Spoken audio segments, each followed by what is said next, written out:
tahu bahwa iblis adalah musuh kita semuanya. Sejak Adam diciptakan, kemudian Allah Subhanahu wa ta'ala merintahkan iblis untuk sujud kepada Adam, dan iblis pun menolak. Sehingga Allah Subhanahu wa ta'ala katakan, ma mana'aka an tasjuda lima khalaqtu biyadi. Apa yang mencegahmu iblis untuk sujud kepada makhluk yang aku ciptakan dengan tanganku? Maka iblis kemudian mengatakan, ana khairu minhu khalaqtani min nar wa khalaqtahu min tin. Karena aku lebih baik, aku diciptakan dari api sementara kau ciptakan dia dari tanah. Sejak itulah maka permusuhan iblis dengan Adam dan anak cucunya akan terus berlangsung sampai hari ini, bahkan sampai kiamat dibangkitkan. Bahkan diriwayatkan oleh Abdullah ibn Ahmad di dalam Zawaid Az-Zuhdi dari Salam ibn Miskin, dia mengatakan, Su'ila al-Hasan, maksudnya Hasan al-Basri rahimahullahu ta'ala, ya Aba Sa'id, hal yanamu iblis? Wahai Aba Sa'id, maksudnya di sini kunyah Hasan al-Basri rahimahullahu ta'ala, pemimpin para tabi'in, apakah iblis itu tidur sama dengan kita manusia? Maka Hasan al-Basri mengatakan, lau nama lawajadna lidzalika roha. Sekiranya iblis itu tidur, tentu kita akan beristirahat walaupun sejenak. Artinya menurut Hasan al-Basri rahimahullahu ta'ala, bahwa iblis itu tidak tidur. Di antara dalil yang menunjukkan bahwa iblis itu tidak tidur adalah hadis yang dikeluarkan Imam Ahmad dari Jabir ibn Abdullah radhiyallahu an, Nabi sallallahu alaihi wasallam bersabda bahwa singgasana iblis itu berada di tengah lautan, dan iblis setiap hari, bahkan setiap waktu, mengutus sarayahu, tentara-tentaranya, yaftatinuna nas, mereka berusaha memfitnah manusia, fa'adhamuhum indahu manzilatan a'dhamuhum fitnatan linnas, dan pasukan yang dianggap mulia di mata iblis adalah yang paling besar fitnahnya bagi manusia. Maka setiap waktu iblis memanggil tentaranya dan mengatakan, apa yang sudah kau lakukan kepada manusia? Maka pasukannya mengatakan, fa'altu kadza wa kadza, aku sudah melakukan ini dan itu. Aku sudah menggoda si fulan sehingga meninggalkan salat. Aku sudah menggoda si fulan sehingga meninggalkan puasa Ramadan. Aku sudah menggoda si fulan sehingga dia tidak haji, dan begitu seterusnya. Tiba-tiba iblis mengatakan, ma sana'ta syai'an, kau belum melakukan apapun. Tiba-tiba kemudian datang satu tentaranya dan mengatakan, qad farraqtu baina ar-rajuli wa baina imratihi, aku sudah membuat antara suami istri bercerai-berai. Maka tiba-tiba iblis kemudian berdiri, mengambil hadiah berupa piala di kepala. Kemudian dia pun mendekati orang itu dan meletakkan piala di atas kepalanya dan mengatakan, ni'ma anta, sebaik-baik pasukan yang kukirim adalah dirimu. Artinya bahwa iblis tidak tidur, terus saja dia mengutus pasukan. Makanya menurut pendapat Hasan al-Basri, lau nama lawajadna lidzalika roha, kalau seandainya iblis itu tidur, tentu kami akan mendapatkan istirahat walaupun sesaat. Walaupun pendapat ini ada yang membantah, karena tidak tidur dan tidak mengantuk itu adalah sifat Allah Azza wa Jalla. la ta'khudhuhu sinatun wala nawm. Tetapi ini masalah khilaf di antara para ulama, wallahu a'lam. Tapi yang jelas bahwa iblis sebisa mungkin dengan berbagai macam cara, metode, dengan mengerahkan seluruh pasukannya menggoda kita anak Adam supaya menjadi pengikutnya dan sama-sama masuk ke dalam jahannam, na'udzubillah. Ma'asyiral muslimin yang dimuliakan Allah Subhanahu wa taala. Tetapi bedanya iblis dengan kita, kalau iblis itu diberikan oleh Allah Subhanahu wa taala tangguhan usia karena dia sendiri yang meminta kepada Allah Azza wa Jalla, fa'angdirni ila yaumi yub'atsun, tangguhkan diriku sampai pada hari dibangkitkan manusia, dibangkitkan kiamat ini kepada manusia. Maka Allah Subhanahu wa taala mengatakan, innaka minal mundharin. Kalau begitu engkau termasuk orang-orang yang ditangguhkan. Artinya iblis diberikan oleh Allah Azza wa Jalla usia yang panjang sekali. Berbeda dengan Adam dan anak turunannya, dibatasi usianya. Ma'asyiral muslimin yang dimuliakan Allah Azza wa Jalla. Lalu bagaimana iblis mati? Kapan dia mati? Bagaimana kondisi dia mati? Bagaimana malaikat maut mencabut nyawanya? Bagaimana dia merasakan kematiannya?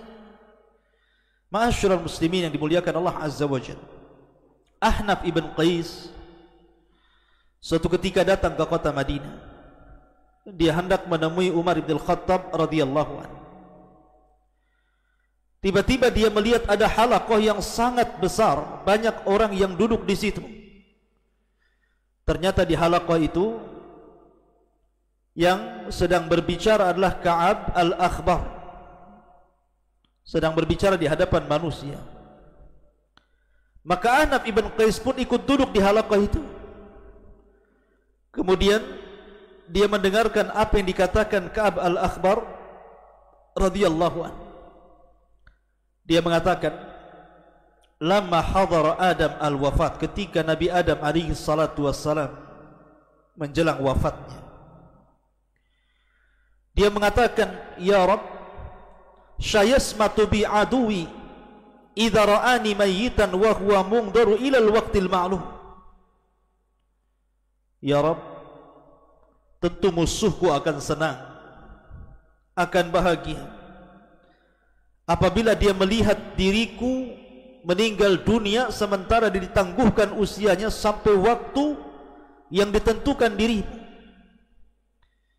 Maka Allah Subhanahu wa taala katakan, ya Adam, innaka turaddu ilal jannah wa yu'akhkharul mal'un ila an-nadhirati liyadhuqa bi'adadil awwalin wal akhirin alamul maut.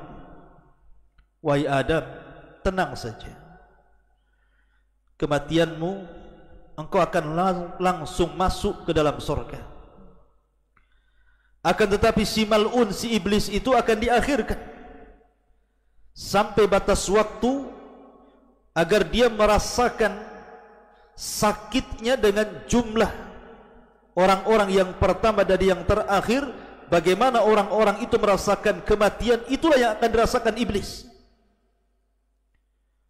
Kemudian Adam mengatakan kepada malakul maut, sifli kaifa tudhikuhul maut, sifatkan kepadaku bagaimana dia merasakan kematian. Falamma wasafahu, ketika malakul maut mensifatkan kepada Adam bagaimana kematiannya, maka Adam mengatakan, Rabbi hasbi hasbi, cukup ya Rabb, cukup ya Rabb. Maka ketika itu manusia yang hadir di halaqah Ka'ab al-Akhbar pun kemudian menangis. Kemudian mereka mengatakan, ya Aba Abdurrahman, hadithna kaifa yadhukul maut. Wahai Aba Abdurrahman, ceritakan kepada kami bagaimana iblis merasakan kematian.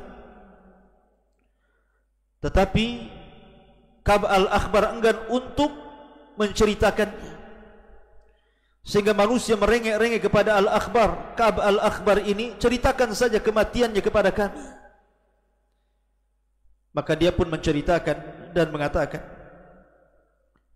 idza kana akhirud dunya wa qarubatin nafkhah fa idzan nasu qiyamun fi aswaqihim wa hum yatakhasamun wa yattajirun wa yatahaddatsun id bihaddatin azimatun yus'aku fiha nisfu khalaiq fala yafiquna minha miqdara thalathati ayyam wa nisful baqi minan nas tadhalu uquluhum fayabkuna madhushina qiyaman ala arjulihim kal ghanami al fazi'ati hina tarassabuan. Kata beliau, ma'asyiral muslimin yang dimuliakan Allah Azza wa Jalla, ketika dunia sudah berada di akhir-akhir dan tiupan sangkakala sudah dekat dan siap ditiupkan, tiba-tiba manusia, sebagian mereka sedang berdiri di pasar-pasar mereka, sebagian mereka sedang bertengkar, sebagian mereka sedang berjual beli, sebagian mereka sedang berbincang-bincang. Tiba-tiba kemudian mereka mendengar suara guntur yang menggelegar. Maka separuh dari makhluk pun pingsan, dan mereka tidak sadar kecuali setelah 3 hari. Dan sebagian manusia yang tidak pingsan, mereka bingung, mereka linglung, mereka berjalan ke sana kemari tidak jelas tujuan. Mereka ketakutan seperti kambing yang sangat ketakutan ketika melihat binatang buas. Lah ketika manusia sedang seperti ini, maka tiba-tiba mereka mendengar suara guntur di antara langit dan bumi, dan tidak ada satupun di permukaan bumi yang hidup kecuali Allah wafatkan. Maka ketika dunia sudah tidak ada lagi, fatafna dunya wala yabqa adamiyun wala jinniyun wala syaitanun wala wahsyun wala dabatun. Ketika dunia sudah hancur, tidak ada yang hidup, apakah Bani Adam, apakah kalangan jin dan syaitan, apakah kalangan binatang-binatang baik buas ataupun binatang-binatang jinak, semua sudah mati. Maka tiba-tiba iblis, dia masih hidup, karena dia tidak dicabut nyawanya kecuali sampai waktu yang ditentukan Allah Subhanahu wa ta'ala. Apa yang terjadi dengan iblis? Maka Allah Subhanahu wa ta'ala berfirman kepada malakul maut dan mengatakan, wa inni khalaqtu laka bi'adadil awwalina wal akhirina a'wana wa ja'altu fika quwwata ahlis samawati wal ardi wa inni ulbisuka al-yawma athwatal ghadabi was sakhati kulliha fa anzil bi sakhati wa ghadabi ila mal'uni iblis fa adhiqhul mauta wahmil alayhi minal mauti mararatal awwalina wal akhirina minal jinni wal insi adhafan mudha'afa. Maka Allah katakan kepada malaikat maut, aku sudah ciptakan dirimu sebanyak orang yang pertama kali diciptakan dan yang terakhir diwafatkan sebagai pembantu-pembantumu, dan aku jadikan dirimu kekuatan yang melebihi kekuatan penduduk langit dan bumi, dan aku telah pakaikan kepadamu hari ini pakaian kemurkaan dan kemarahan. Maka turunlah dengan kemurkaanku, kemarahanku, temui si mal'un iblis itu, biar dia merasakan bagaimana sakitnya kematian. Angkatlah kepadanya, bawalah kepadanya kematian yang sangat menyakitkan, seperti sakitnya orang-orang yang pertama-tama dan orang-orang yang terakhir dari kalangan jin dan juga manusia saat kematian. Lipatkan rasa sakitnya kepadanya.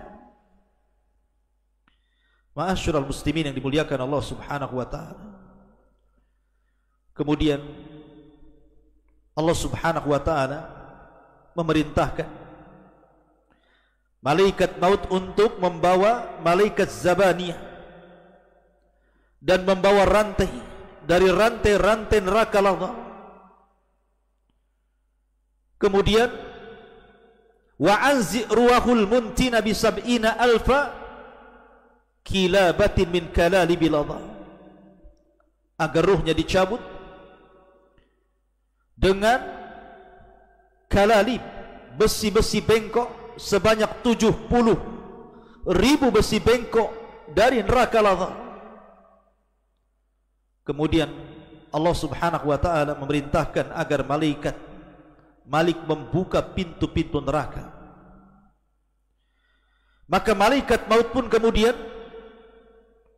menemui iblis dalam bentuk aslinya di antara langit dan bumi, yang kalau seandainya penduduk bumi semuanya melihat bagaimana ngerinya malakul maut, tentu mereka akan meleleh saking takutnya melihat malakul maut.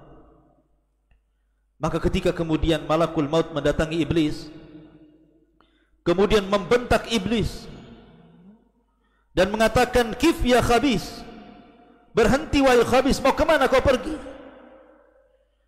Maka kemudian iblis pun pura-pura pingsan.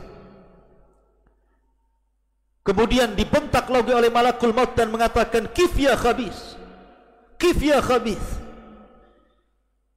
berhenti wahai khabis, sesungguhnya aku akan mencabut nyawamu dan kau akan merasakan pedihnya kematian.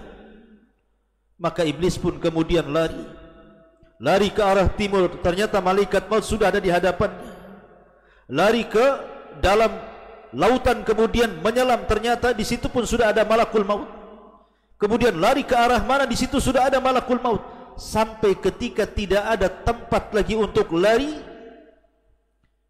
maka dia pun sampai di kuburan Nabi Adam alaihi salatu wassalam.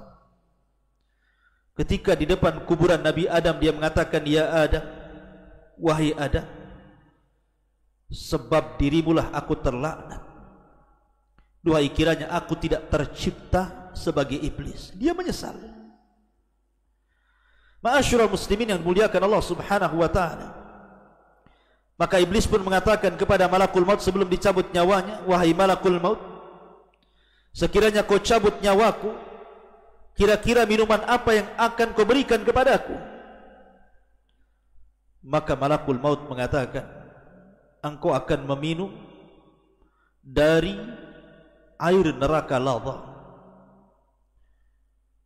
Ma'asyiral muslimin yang dimuliakan Allah Azza wa Jalla, air neraka Saqar, air neraka Jahim, air neraka yang sangat panas berlipat-lipat. Maka mendengar hal itu iblis yatamarra, kemudian berguling-guling di tanah. Kemudian dia pun berteriak lagi, kemudian dia berusaha lari ke arah timur dan barat, ke arah selatan dan utara, tapi tidak ada tempat kecuali ketika dia sampai ke tempat di mana Allah turunkan dia di bumi. Maka malaikat maut pun kemudian mencabut nyawanya dan dia merasakan sakit, seolah-olah rasa sakit yang dikumpulkan dari setiap sakit manusia jin saat dicabut mulai dari yang pertama hidup sampai yang terakhir mati. Ma'asyiral muslimin yang dimuliakan Allah Subhanahu wa taala, kisah ini terdapat dalam Tanbih Al-Ghafilin bi ahadits sayyidil anbiya'i wal mursalin dari Abi Lais As-Samarqandi Al-Hanafi yang wafat pada tahun 373 Hijriah. Akan tapi riwayat ini riwayat yang tidak ada sanadnya, riwayat yang tidak jelas sanadnya. Boleh jadi ini riwayat Israiliyat karena yang menghabarkanlah Ka'b al-Akhbar, dan Ka'b al-Akhbar ma'ruf dahulunya seorang pendeta yang masuk Islam di zaman Khalifah Umar bin Khattab, sehingga banyak mengkisahkan tentang kisah-kisah Israiliyat. Artinya tidak bisa dijadikan hujah tentang kisah ini. Karena para ulama ketika mentafsirkan hadis, mentafsirkan Al-Quran ila yaumil waqtil ma'lum, bahwa iblis itu akan diwafatkan sampai waktu yang ditentukan. Sebagian mereka mengatakan bahwa hari itu adalah hari kebangkitan pada tiupan yang kedua, iblis baru diwafatkan. Ada juga yang mengatakan bahwa yang dimaksud ila yaumil waqtil ma'lum adalah pada tiupan yang pertama, dan ini yang sahih. Dan Allah Subhanahu wa taala serta Nabi sallallahu alaihi wasallam tidak menceritakan bagaimana wafatnya. Sebagaimana dijelaskan banyak ahli tafsir, di antaranya pendapat jumhurul ulama ketika mentafsirkan ila yaumil waqtil ma'lum ai ila nafkhatil ula, sampai kepada tiupan sangkakala yang pertama ketika manusia dibinasakan, jin dibinasakan, malaikat juga dibinasakan, maka iblis juga dibinasakan. Lalu bagaimana wafatnya? Wallahu a'lam. Apakah seperti yang saya kisahkan tadi? Maka saya katakan kisah yang tadi saya ceritakan itu adalah kisah Israiliyat yang tidak bersanad. Maka kita katakan wallahu a'lam. Bagaimana wafatnya? Wallahu a'lam. Yang jelas Allah Subhanahu wa ta'ala lebih paham dan lebih tahu bagaimana dia mencabut nyawa iblis laknatullah alaihi. Wallahu a'lam bishawab. Subhanakallahumma bihamdika asyhadu an la ilaha illa anta astaghfiruka wa atubu ilaik. Allahu ta'ala. Assalamualaikum warahmatullahi wabarakatuh.